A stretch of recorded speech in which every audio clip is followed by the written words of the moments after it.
महामारी नियन्त्रणका निमित्त स्वास्थ्य मन्त्रालयले के कस्तो खालको रणनीति निर्माण गर्दैछ यो आम जनताको चासोको विषय हो र यतिखेर हामी यही सम्बन्धमा विज्ञ कमिटीका संयोजक महेन्द्र श्रेष्ठसँग जोडिएर कुराकानी गर्ने प्रयास गरिरहेका छौँ। महेन्द्र श्रेष्ठजीसँग अघि हामीले केही समय अगाडि यस बारेमा अनौपचारिक ढङ्गबाट कुराकानी गरेका थियौँ र अहिले हामी उहाँसँग प्रत्यक्ष जोडिएर कुराकानी गर्ने प्रयास गरिरहेका छौँ। काठमाडौँ उपत्यका यतिखेर कोरोना संक्रमणको हटस्पट बन्दै गर्दा के छ त रणनीति स्वास्थ्य मन्त्रालयको यसलाई न्यूनीकरण र नियन्त्रणमा ल्याउनका निमित्त? यो आम जनताको चासोको विषयमा हामीसँग कुराकानी गर्न महेन्द्र श्रेष्ठ प्रत्यक्ष सम्पर्कमा आउँदै हुनुहुन्छ र दर्शकवृन्द आजकै कुरा गर्ने हो भने पछिल्लो 24 घण्टामा गरिएको परीक्षणमा 12,444 जनामा परीक्षण गर्दा 1,911 जनामा कोरोना भाइरस संक्रमण पुष्टि भएको छ र त्यसमध्ये आधा त काठमाडौँ उपत्यकाकै संक्रमित छन् र यसरी संक्रमण बढ्दै जाँदा काठमाडौँ उपत्यकामा जोखिम बढिरहेको आंकलन छ र यसलाई नियन्त्रण गर्नको लागि रणनीति बनाउनु पर्ने जुन खालको योभन्दा अगाडि पहल भएको थियो त्यो कहाँ पुगेको छ त? अहिले हामी नयाँ रणनीति बनाउन स्वास्थ्य मन्त्रालयले गठन गरेको विज्ञ समितिका संयोजक महेन्द्र श्रेष्ठ प्रत्यक्ष सम्पर्कमा हुनुहुन्छ। हजुर महेन्द्रजी नमस्कार, कार्यक्रममा स्वागत छ यहाँलाई। हजुर नमस्कार। अब अहिले हेर्नुस् त काठमाडौँ उपत्यका त हट स्पटै बने जस्तो छ कोरोनाको, हैन? देशभर झन्डै 2000 संक्रमित आजै मात्र थपिएका छन् र यस अगाडि स्वास्थ्य मन्त्रालयले एउटा विज्ञ कमिटी बनाएको थियो यहाँको संयोजकत्वमा, हैन त? र यहाँहरूले जुन सुझाव दिनुहुन्छ त्यही सुझाव अनुसार स्वास्थ्य मन्त्रालयले कोरोना महामारी नियन्त्रणको लागि रणनीति बनाउने भन्ने कुरो थियो। के कस्तो सुझाव दिनुभयो? यहाँहरूले के अध्ययन अनुसन्धान गरिरहनु भएको छ र अहिलेको अवस्था के हो, यहाँलाई के लाग्दछ? अब यसको छोटो हामीले यो भएको अवस्थाको थोरै विवेचना गर्नुपर्छ। हामीले लकडाउनको बेलामा खास गरेर तीनवटा मुख्य उद्देश्यहरू राखेका थियौँ। एउटा चाहिँ व्यापक जनचेतनाहरू बढ्नेछ, अर्को संक्रमण सीमित हुनेछ, एउटा संक्रमण अन्तर्गतको ठाउँमा सर्ने छैन भन्ने थियो, अर्को अस्पतालहरूको तयारी गर्नुपर्ने थियो। तयारी यो कामहरू लगभग केही हदसम्म हामीले अस्पतालहरूको तयारी गऱ्यौँ, जनचेतनाहरू बढ्यो र त्यहाँदेखि जीवनलाई सहज गराउनुपर्छ भन्ने हिसाबले अहिले हामी सबै खुला गरेका छौँ र जीवन सहजको रूपमा हामी गइरहेका छौँ र सामान्य जीवन सहज गराउनु पर्ने अवस्था पनि छ। तर त्यो बेलामा हामीहरूले अनुशासनहरू राम्रोसँग पालना नगरेको, यो चाहिँ भिडभाडहरू एकदम अत्यधिक भिडभाडहरू कायम गरेको, त्यसपछि यो चाहिँ हामीले जे भनेका छौँ मास्क लगाउने, यो भौतिक दूरीहरू कायम गर्ने, हात धुने आदि गर्नुपर्छ, भिडभाडमा जानु हुँदैन भन्ने कुराहरूमा जुन भनिएको थियो त्यो अलि धेरै लागू नभएको अवस्था र बाहिरबाट जुन संक्रमित मान्छेहरू भारतबाट धेरै जुन काठमाडौँमा घुसपैठ भयो त्यसले काठमाडौँलाई बढी जोखिममा पारेको छ। यही मध्यनजर राखेर अब अहिले आगामी दिनमा यो खुला अवस्थामा अब कसरी यसलाई बढीभन्दा बढी सुरक्षित गराउनुपर्छ भनेर हामीले अब विशेष रणनीतिहरू बनाउनको लागि विभिन्न समितिहरू गठन भएको छ र असोज 20 गतेसम्म हामीले रणनीतिहरू बनाएर नेपाल सरकारले प्रस्तुत गर्ने कार्यक्रमहरू छ। अब यो रणनीति भनेको हामीले यसलाई अलिकति अब यो खुलालाई फेरि धेरै बन्द गर्दाखेरि सामाजिक जीवनमा धेरै असर पर्ने हुनाले खुलाहरूलाई अब यो 25,000 भन्दा बढी सक्रिय संक्रमित भयो भने फेरि हामीले अस्पतालहरूको व्यवस्थापन गर्न नसक्ने अवस्था पनि भएको हुनाले अब यसलाई व्यवस्थित गर्नुपर्ने काममा हामीहरू लागिरहेका छौँ। त्यही त अब यहाँहरूकै सुझावको आधारमा स्वास्थ्य मन्त्रालयले महामारी नियन्त्रणको रणनीति बनाउन भनेर पर्खेर बसेको अवस्था छ। यहाँहरूले सुझाव र प्रतिवेदन स्वास्थ्य मन्त्रालयलाई पेश गरेको अवस्था हो महेन्द्रजी? होइन, योभन्दा अगाडि 4 महिनाको अछुत मसान्तसम्मको हामीले कार्यसूची पेश गरिसकेका थियौँ। अब परिस्थिति फेरि बदलेको छ, त्यो बदलेको हुनाले अबको संक्रमण दर के हुन्छ, अहिलेको अवस्था के छ, यो सबैको मूल्याङ्कन गरेर फेरि नेपाल सरकारले हामीले राय प्रस्तुत गर्छौँ। अब सक्रिय संक्रमितको संख्या 25,000 भन्दा नागेमा लकडाउन गर्नुपर्ने अवस्था आउन सक्छ भन्ने योभन्दा अगाडि स्वास्थ्य मन्त्रालयले स्पष्ट जानकारी पनि गराइसकिएको छ र अहिले 19,000 भन्दा बढी सक्रिय संक्रमित बढ्दै जाँदा अबको केही दिनमा 25,000 नाग्ने अहिले आंकलन गर्न सकिन्छ। त्यसो भए अब के दशैंभन्दा अगाडि नै लकडाउनमा जानुपर्ने अवस्थाको सिर्जना हुने हो? अब लकडाउन देशव्यापी रूपमा पहिलाको जस्तो त सायद अब अप्ठ्यारो होला, तर निश्चित क्षेत्रहरूको लकडाउन गर्नुपर्ने हुन्छ। किन भन्दाखेरि बढीभन्दा बढी सङ्क्रमित भयो, अस्पतालको व्यवस्थापन गर्न सकिएन भनेपछि धेरै मान्छेको ज्यान जोखिममा पर्ने हुनाले मुख्य कुरा मान्छेको ज्यान प्रमुख हो। मान्छेलाई कसरी बचाउन सकिन्छ त्यसतर्फ सरकार जानुपर्छ र त्यसको लागि अधिकतम प्रयासहरू हामीले गरिरहेका छौँ। अहिले मुख्य कुरा के भने सङ्क्रमितको सङ्ख्या अस्पतालले धान्न सक्ने सामान्य उपचारहरू पाउने देखि विशेषकृत उपचारहरूको व्यवस्था गर्नुपर्ने अवस्था छ। यसैको लागि ध्यानमा राखेर 25,000 भन्दा बढी सक्रिय सङ्क्रमित भयो भने हाम्रो स्वास्थ्य संस्थाले धान्न नसक्ने, आइसियुले धान्न नसक्ने, भेन्टिलेटरहरू उपलब्ध नहुने अवस्था हुन्छ भनेर हामीले चाहिँ त्यो प्रक्षेपण गरेका हौँ। अब अवस्था हेर्दै जाउँ, अवस्था जटिल हुँदै गयो भने मलाई लाग्छ केही क्षेत्रहरू बन्द गर्नुपर्ने हुनसक्छ। अब महत्त्वपूर्ण रूपमा चाहिँ सरकारले कस्तो रणनीति लिन्छ भनेर धेरैले हेरिरहेको अवस्था छ अहिले, होइन? अब यहाँहरूको सुझावमा के सुझाव दिनुभएको छ त मलाई 1, 2, 3मा अन्त्यमा भनिदिनुहोस् त। के कस्तो रणनीति सरकारले लिनु पर्ला अथवा जनताको स्तरबाट जनताले यो कोरोना सङ्क्रमणको जोखिमलाई न्यूनीकरण गर्नका निमित्त के गर्नु पर्ला?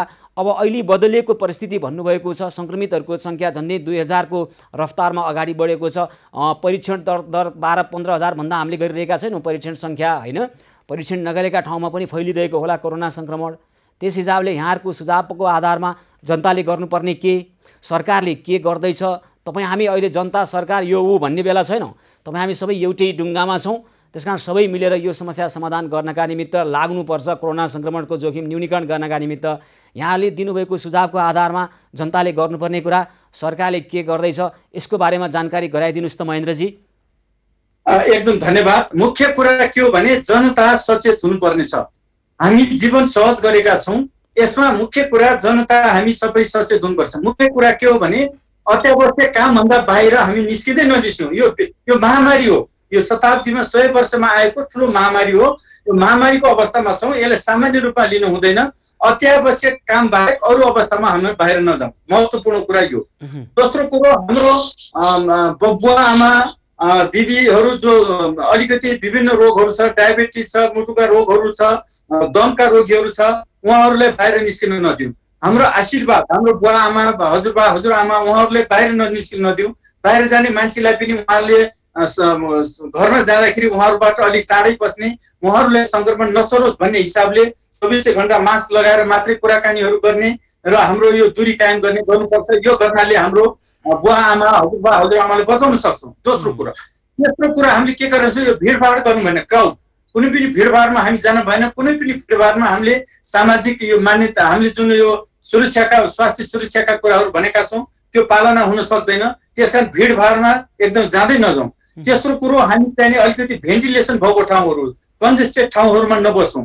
चौथो कुरो, हामीले जुन कुराहरू भनेका छौँ, सामाजिक दूरी कायम गर्ने, 24 घण्टा मास्कहरू लगाउने र पटक पटक हात धुन सकिएन भने सेनिटाइजरको प्रयोग गर्ने। यसले अनिवार्य रूपमा प्रयोग गऱ्यौँ भने, मास्क मात्रै अनिवार्य रूपमा प्रयोग गऱ्यौँ भने हामीले यो सङ्क्रमणलाई धेरै हदसम्म कम गर्न सक्छौँ। अहिले तपाईँले बजारमा हेर्नुहोस्, भिडभाड कायमै छ, मास्क नलाइकन हिँड्नेहरूको सङ्ख्या ठुलो छ। यो केही पनि होइन, सामान्य हो भनेर हावा फैलाउनेहरूको सङ्ख्या पनि ठुलो छ, जसले गर्दाखेरि यो जोखिम बढ्दै गएको अवस्था छ। त्यही त, अब यो अवस्थाको अन्त्य गर्नको लागि सरकारको स्पष्ट कार्यविधि र रणनीति आउनु पर्ला नि त, होइन? जनताको जनचेतना बढेन, मास्क लगाएनन्, अनि उहाँहरूले अपनाउनु पर्ने स्वास्थ्य सम्बन्धी सुरक्षाको मापदण्ड अपनाएनन् भने त सरकारले त त्यो अपनाउनका निमित्त के रणनीति ल्याउँछ त एउटा ठोस रूपले?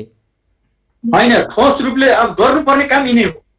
गर्नुपर्ने काम हामीले जतिसुकै गरे पनि गर्नुपर्ने काम यिनै हो, योभन्दा अर्को छैन। तर यसले कडाइको रूपमा कार्यान्वयन गर्नको लागि आवश्यक आवश्यक कानुनहरू परिचालन गर्ने, आवश्यक सजायहरूको व्यवस्थापन गर्ने र व्यापक जनचेतना बढाउने, खास गरेर त्यो सङ्क्रमित क्षेत्रहरूमा बढीभन्दा बढी भोलिन्टियरहरू, स्वास्थ्य कर्मीहरूको परिचालन गर्ने आदि कामहरू गर्ने काममा हामीहरू सायद अब नयाँ नीतिमा हामीले यसलाई थप बलका साथ हामी लिएर आउँदैछौँ। ल, अन्त्यमा महेन्द्रजी, त्यसो हो भने यही रफ्तारमा कोरोना सङ्क्रमणको सङ्ख्या बढ्दै जाने र सक्रिय सङ्क्रमितको सङ्ख्या बढ्दै जाने हो भने काठमाडौँ उपत्यकामा के अब छिटै लकडाउन हुने स्थिति कतिको देख्नुहुन्छ? यहाँहरूको सुझाव के सुझाव दिइरहनु भएको छ? अब थप स्वास्थ्य मन्त्रालयलाई के सुझाव दिनुहुन्छ नयाँ रणनीति बनाउनको लागि? लकडाउनको कुरामा चाहिँ धेरै व्यक्तिहरूको चासो छ, अब हुन्छ कि हुँदैन, कतिपयकोबाट हुँदैन भन्ने कुरा नै आइरहेको छ। यहाँहरूको सुझावमा अथवा यहाँहरूको आङ्कलनमा चाहिँ के गर्दा सही हुन्छ? होइन, यो लकडाउन मात्रै समाधान होइन। लकडाउनमा मैले भने लकडाउनमा हामीले के भने जनचेतनाहरू बढाउने, हाम्रो क्षमता वृद्धि गर्ने, अनि त्यसपछि सङ्क्रमण बढ्न नदिने भन्ने कुराहरूमा हामी केन्द्रित थियौँ। लकडाउन चाहिँ नि अब सङ्क्रमण नितान्त बढ्दै गयो भने लकडाउन गर्नुपर्ने अवस्था छ। काठमाडौँ पनि कुन कुन क्षेत्र हामीले हटस्पट गरिरहेका छौँ, कुन क्षेत्रमा बढी सङ्क्रमितहरू छ, त्यो क्षेत्र विशेषहरू बन्द गर्नुपर्ने, त्यो कुन चाहिँ नि समूह विशेषलाई बन्द गर्नुपर्ने, यस्ता कामहरू हुन सक्छ। र सङ्क्रमणको दर नितान्त उच्च भयो, अस्पतालमा व्यवस्थापन गर्न सकिएन, मान्छेहरूले उपचारहरू पाउनु नसक्ने अवस्था भयो भने अलिक ठुलो क्षेत्रमा पनि बन्द गर्नुपर्ने अवस्था हुन सक्छ। तर सकभर त्यो अवस्था नहोस् भन्ने हाम्रो चाहना हो। अब मान्छेको ज्यान बचाउनको लागि अब लकडाउन पनि गर्नुपर्ने हुन सक्छ। तर त्योभन्दा अगाडि यदि हामीले अलिकति अनुशासन कायम गर्यौँ भने लकडाउन गर्नुपर्ने अवस्था नहुनु पनि सक्छ। हुन्छ, ल यहाँहरू जस्तो विज्ञले अहिले सही सुझाव दिएर कोरोना सङ्क्रमणको जोखिम न्यूनीकरण गर्नका निमित्त सहज ढङ्गबाट जनतालाई कुरा बुझाएर जनताले शास्ति नपाउने किसिमबाट कोरोना सङ्क्रमणको जोखिम पनि नहुने किसिमबाट सरकारले रणनीति ल्याओस् छिट्टै, र त्यो अनुसार अब अन्य जिल्लाहरूमा न्यूनीकरण भइरहेको छ, काठमाडौँ उपत्यकामा बढिरहेको छ, विश्वका अन्य मुलुकमा अहिले न्यूनीकरण भइरहेको छ, सङ्क्रमितको दर नेपालमा बढिरहेको छ। त्यसकारण हामी छिटोभन्दा छिटो कोरोना सङ्क्रमणको न्यूनीकरणतर्फ जाने, अन्त्यतर्फ जानेतिर हामी सबै अगाडि बढ्नुपर्छ। महेन्द्रजी, हामी यहाँलाई धन्यवाद भन्छौँ र आभार व्यक्त गर्दै पुनः यस्तै समस्या आएमा फेरि जोडिएर कुराकानी गर्नेछौँ। हस् त, धन्यवाद छ यहाँलाई। हस्, धन्यवाद, नमस्कार। हस्, धेरै धन्यवाद छ। नयाँ रणनीति बनाउन स्वास्थ्य मन्त्रालयले गठन गरेको विज्ञ समितिका संयोजक महेन्द्र श्रेष्ठ यतिखेर हामीसँग कुराकानी गर्दै हुनुहुन्थ्यो। र सबैभन्दा महत्त्वपूर्ण कुरो, कोरोना सङ्क्रमणको जोखिम न्यूनीकरण गर्नका निमित्त सरकारी रणनीति कुरेर बस्नुभन्दा पनि हामीले सामान्य ढङ्गबाट हाम्रो केही नयाँ तरिकाबाट हामीले जीवनशैलीको र जीवनशैलीमा नयाँ अभ्यास गर्न सिक्यौँ भने हामी कोरोनासँग डराइरहनु पर्दैन। तपाईँकै हातमा टाँसिएर बसेको कोरोना भाइरस तपाईँले तपाईँको मुखबाट, तपाईँको नाकबाट र तपाईँको आँखाबाट प्रवेश दिनुभयो भने, स्वागत गर्नुभयो भने र तपाईँको शरीरमा प्रवेश गर्ने हो र त्यसले तपाईँको फोक्सोलाई असर गर्ने हो, तपाईँको शरीरमा त्यसले लक्षण देखाउने हो, तपाईँलाई असर गर्ने हो। होइन भने तपाईँको शरीरभित्र जान पाउँदैन। तपाईँले गर्नुपर्ने, हामीले गर्नुपर्ने भनेको घरौँ मास्क लगाउँ आफ्नै लागि हो। त्यसै गरी हातलाई सङ्क्रमित बनाउनको लागि के साबुन पानीले हात धौँ, के सेनिटाइजरको प्रयोग गरौँ। तर सेनिटाइजरको प्रयोग गर्दाखेरि द्रव्य पिचासहरूले यस्तो सेनिटाइजर उत्पादन गरेका छन् बजारमा, त्यसले तपाईँको स्वास्थ्यलाई थप जोखिममा पार्दछ, कोरोनालाई मार्दैन। त्यसमा सचेत हौँ र भौतिक दूरीको कायम गरौँ। हाछ्यौँ गरेका व्यक्तिको नजिक नजाउँ, आफूले हाछ्यौँ गर्दा पनि अरूलाई बचाउँ, आफू पनि बचौँ, अरूलाई पनि बचाउँ। यति गरिदिने हो भने सरकारको रणनीति नै यही हो। सरकारको रणनीति नै यही हुनेछ। हामी सबै जागरुक हौँ र सामान्य जीवनमा फर्कौँ। कोरोना सङ्क्रमितको जोखिमबाट मुख्यतः बालबालिका भन्दा पनि वृद्ध, ज्येष्ठ नागरिक, दीर्घरोगीहरूलाई बचाउनु पर्ने आवश्यकता छ।